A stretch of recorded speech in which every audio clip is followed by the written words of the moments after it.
I'm Jake. I'm Tom. And we are VIMTV Velocities and Music here tonight to celebrate our 150th episode. Woo! Another landmark for us. Rogue Wave 2010 Permalight. This is one that kind of got overlooked. I mean, only got a 64 on Metacritic. They're not a loved band, Rogue Wave, but you know, I've always liked Rogue Wave. I started listening to them, their first album, Asleep, no, that's not it. Out of the Shadow. Out of the Shadow. And then they had one I didn't hear, which is Descended Like Vultures, and then Asleep at Heaven's Gate, which I got into and I thought was pretty cool, but it's darker and more post-rocky, where this one, Permalight, in 2010, they joined the club and started going for the whole dance thing, which actually there's a cool video. I didn't post it because it's poor sound quality, where they actually started playing track 5, Permalight, and they invite the crowd up on stage to dance with them while they play the song live, which I thought was kind of neat. Yeah. But it's a dance poppy album, and that's really it. So I'm gonna let Tom just kind of take over here and tell you what he thinks. That shift that they made to kind of the more dancey electronic sound, it reminded me a lot of the shift that Islands made when they made Vapors, another album that we reviewed, but that one was from 2009, I believe. Yep. And you know, I generally consider that to be a bad thing, because I like the real instrumentals, but you still get a lot of that here, and I think that they're able to incorporate the electronic stuff actually very well. Great call. The big saving grace is that these are such just well-written songs that it's not able to ruin it. Yeah. You know, that production doesn't kill the fact that these are some really well-written vocal melodies, good chord progressions, you know, still some good guitar and drum stuff. Yeah, and that's one of the beautiful things about Rogue Wave and Zach Rogue in general, is that if you like songwriting, this Rogue Wave is a gem for you. Yeah, anything else that you want to note? Or? There's not much. I mean, this is just a good pop album. Yeah.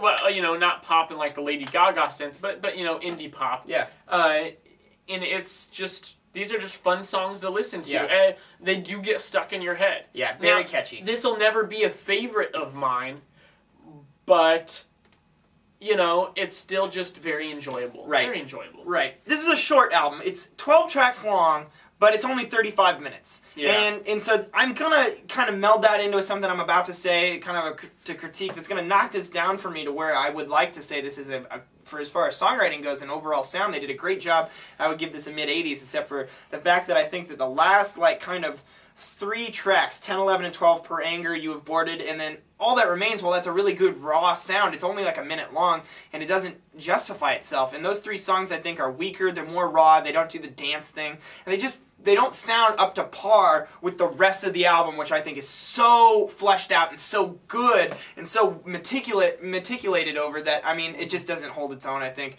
But, yeah, I can't argue that they should get rid of them. The album's only 35 minutes long as is. Too short. I don't like that. But other than that, I thought they did a great job taking electronic elements and making beats out of them.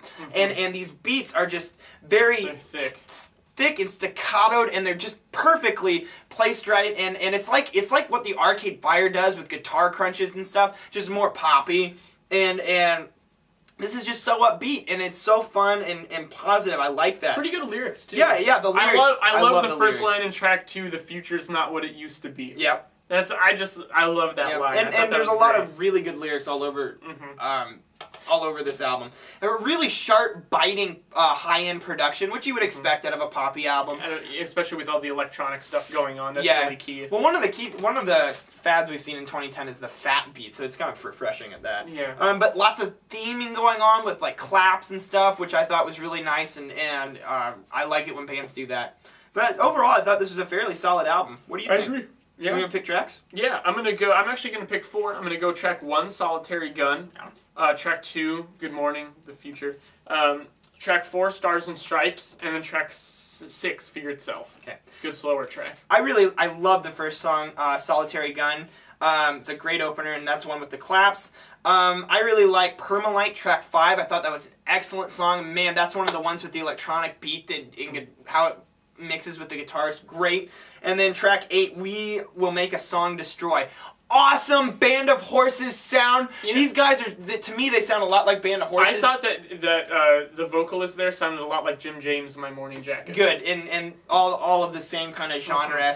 I just think that these guys just know what they're doing, and the song shifts halfway through, and it's very powerful. Yeah. I love it. I'll let you go first. Oh, with rating it? Yeah. I'm going to give it a 79. 79. Very solid. I was going to go 77, so we'll just stick with that All right. and call it good. This is a very solid release. A couple little things that they could have done better. So what do you think? Do you think that Rogue Wave, do you like that they joined the fad and kind of did a more dancey, poppy album, or do you think that they should have taken some of the more indie, kind of darker work and stayed with that? Tell us what you think at www.velocitiesmusic.com and leave us a comment, because we love talking to you guys. But yeah, other than that, that's Rogue Wave's Permalight, and concludes our 150th episode of Velocities in Music. I'm Jake. I'm Tom. We are Velocities in Music, moving music critique forward.